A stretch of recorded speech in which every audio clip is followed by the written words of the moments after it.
All right, let's say hello. We got backup quarterbacks playing, and when we got backup quarterbacks playing, all I can do is go through my Rolodex, and I have my favorite backup quarterback, my only backup quarterback in my phone, former Dallas Cowboy man, Ben DiNucci. DiNucci! Hi, Ben. Hey, Jeff. What's up, guys? How are you? Hey, I did start one game, so I guess you could put an asterisk by the backup label if you want to. Yeah, I think it was against the Philadelphia Eagles, if I'm not mistaken. That is correct. I have a short memory as well. I don't remember that far ago, but I believe that was a few years ago. Yeah. I think you remember it because we talked about it yesterday. I do think that you remember. There's so much talk about Cooper Rush, certainly, but how many reps is Trey Lance getting as the third quarter, as now the backup quarterback? And is that kind of, is you see realistically they can put a package in for him? So how much did you guys hear before I got disconnected about the backups getting reps and that stuff? Not did you a hear lot. any of that, or did I get We heard disconnected right some away? of it, but we were distracted because your face was either frozen or disappeared, so we were distracted. Yeah, sorry about that. I was staring at myself too, and I didn't know if I was frozen or if it was supposed to be like that. So, no, I'll go back to what I was saying a little bit before. I think the unique part about being a backup quarterback is that people don't realize that starters are getting all the reps during the week. So Dak would be getting every practice rep, every walkthrough rep. So a lot of being a 2 or 3 is mental when you're running the scout team. So I would, if I had to guess, I would think that McCarthy is doing this a little bit differently and that he's working Trey into practice somehow this week. You traded for him last year. He's on the last year of his contract. I mean, I hate to say it, but at some point you probably got to see what he's capable of doing.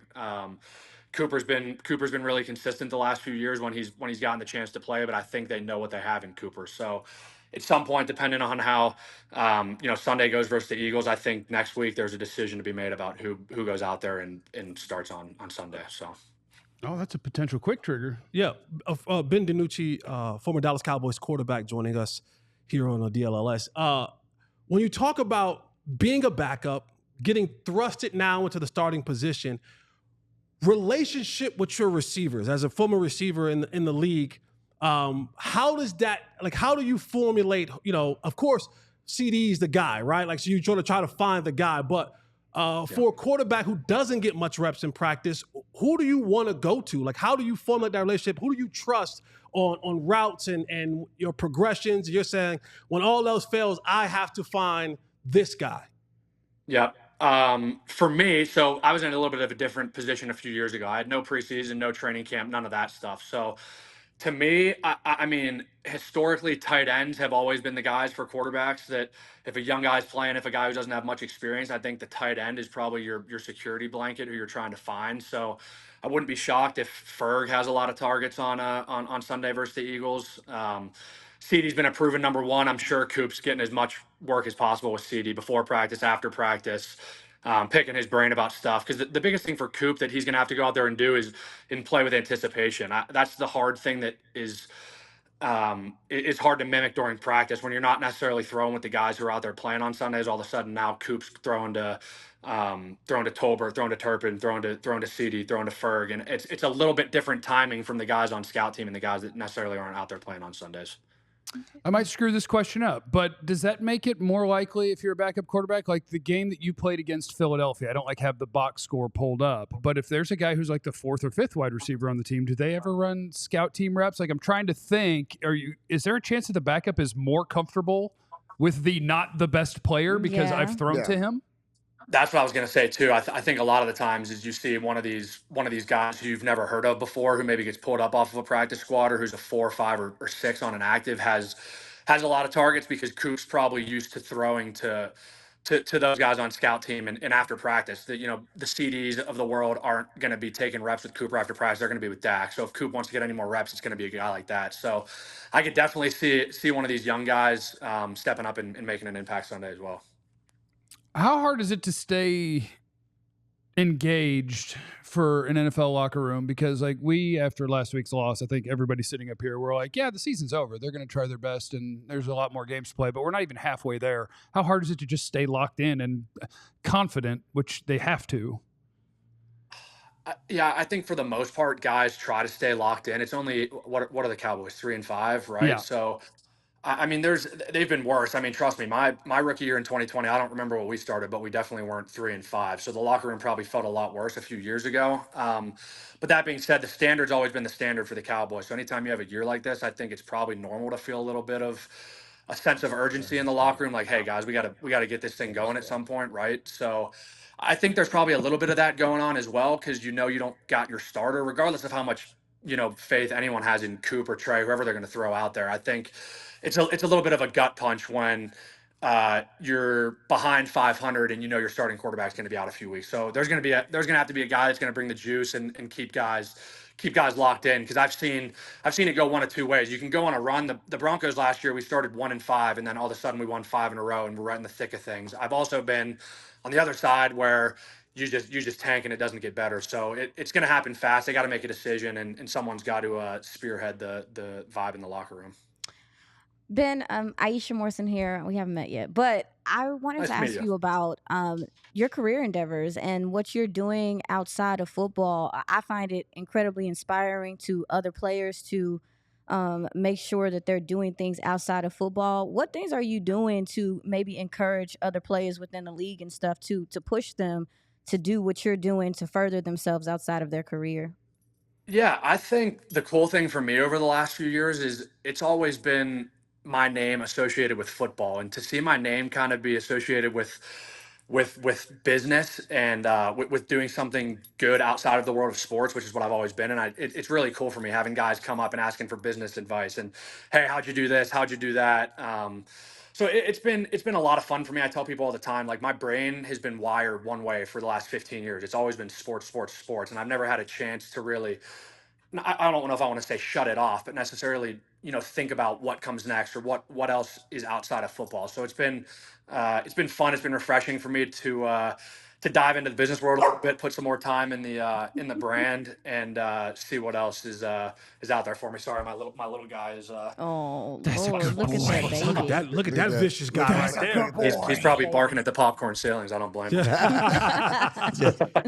Hey, Ben, you brought up a point, and me and Jesse go back and forth all the time about the standard is the standard, and how much coming into the Cowboys do you buy into the past and the history and the brand, and certainly you were in Denver. Can you talk about the differences between the organizations and the respect for the past and how that plays a role into how you guys approach things in the locker room? I think both organizations were very similar in that regard. The Cowboys, the Broncos are two kind of historic franchises, historic logos. They've been good for a while, and seemingly for the last few years, for whatever reason, both teams haven't been able to figure it out. But I mean, it's real. When you see the star on your helmet for the first time, like when I was a rookie and saw my helmet in a locker for the first time with the star, and I was like, man, this is cool. This is real. Then all of a sudden you see Troy Aikman start talking about the receivers, and you realize you're playing for more than yourself every Sunday. There's a tradition of, culture. There's a tradition of excellence that has always been around the Cowboys. And I think guys are lying if they say that they don't think about who's played before and who's walked the halls before them. Because I certainly felt it when I was in there. I felt, man, Tony Romo's been here, Aikman's been here, Emmitt Smith, all these guys. And so I was like, man, I got to come in, put one foot in front of the other every day, and make sure I'm doing what I'm doing to make sure I stay in this building as long as I can. Ben, from a player's perspective, and an honest player's perspective, when you see Dak on the sideline and the way things are going right now for the Cowboys, and you see him mouth the words, "We effing suck," right? Like, I know he doesn't mean that in a malicious way, but in the locker room, when things are going bad like that, what would you say the honest assessment is amongst the players? Do they talk like that? Do they feel like that? Yeah, I mean, I think that's a pretty natural response to just getting your butt kicked in a game. Honestly, I can't tell you how many times I've, after a game, gone into the locker room or called somebody, hey, we're terrible, right? And the reality is we're probably not terrible, not as bad as you think, you're not as good as you think, you're always kind of somewhere in the middle. But it was kind of unfortunate that I think the camera was on Dak as soon as he was saying that last weekend during the game. Do I think he's wrong? No, I don't think he's wrong. And I think he probably meant what he said in the moment, but it was just unfortunate that the cameras were on him in that second. Thanks for hanging out with us. It's Ben DiNucci, former Cowboys quarterback and one of the legitimate good dudes in the football world. So you got our address? Should I get our hats? Oh, yeah, I'll get your addresses sent over. We'll get that. After I fix these popcorn ceilings, I'll get those sent right over to you. getting a hat. No, I didn't tell you that. Everybody that said, No, no, I Jesse, want we're a not hat. doing that. No, is not getting a hat. I want the black hat. This Listen, Dallas. nobody, everybody on this panel, sorry, That's not Ben. what happened. that said, That's no, not what Jesse, happened. don't ask. I'm gonna call Don't trash. ask for free stuff. Now that I think about it, Clarence, I think I remember a few of your tweets from a few years ago. I might have to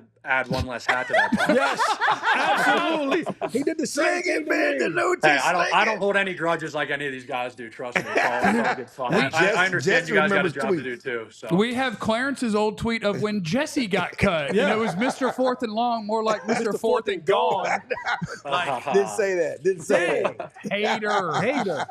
Thank you, Clarence, Ben. I'm sure Clarence probably fired off a Ben effing sucks after that game a few years No, ago. never too, said so that. I would never say all sucks. I would good. never do that. Never do that. Time out. We are late, but I do want to ask about that because recently there was the article about like the tours out at the Star, and you just happened to make a very innocuous comment on the internet because like you lived it. And how much do you hate the internet, I guess is my question. Because like we fire off a tweet before the show about what we're going to do on the show. And I tagged you. It was like, and Ben DiNucci's coming on the show. And because in your one start as a Dallas Cowboy in the NFFL that none of us played in, and because you didn't set the world on fire. None of y'all played in. I'm talking about the people who Yeah, are just firing because off you on weren't the internet. athletic, Okay. you don't have to group everybody else into that with you. That's true. Well, I was this close. Well, Stop. This- It was this. It was your knees. It was your that- knees. Close. Yeah, the knees. You know about these knees. It's the knees. Like how annoying, stupid, or does it just, can you let it go and not worry about it that the people on the internet just are gonna fire off because you become a public figure and you didn't do what they've decided you were supposed to do when you took an NFL field? Well, we'll see you later. well, appreciate. That's how you felt. He's gonna come back. He's gonna come back. No, he Nope, said, he's not. no, he said that's how I feel about it. Yeah. That's what I do. He's with the coming internet. back. He didn't do it on purpose. We'll see. You heard the question. That's Let a her rip. pop-up thing. Sorry, lost you there for another second, but I heard the question. I think it's all funny now. I mean, being on the other side of it, I mean, I fire Cowboys tweets off sometimes too because I know the engagement's going to be through the roof. So I understand why everyone and their mother is tweeting from their couch every Sunday about something the Cowboys did or didn't do.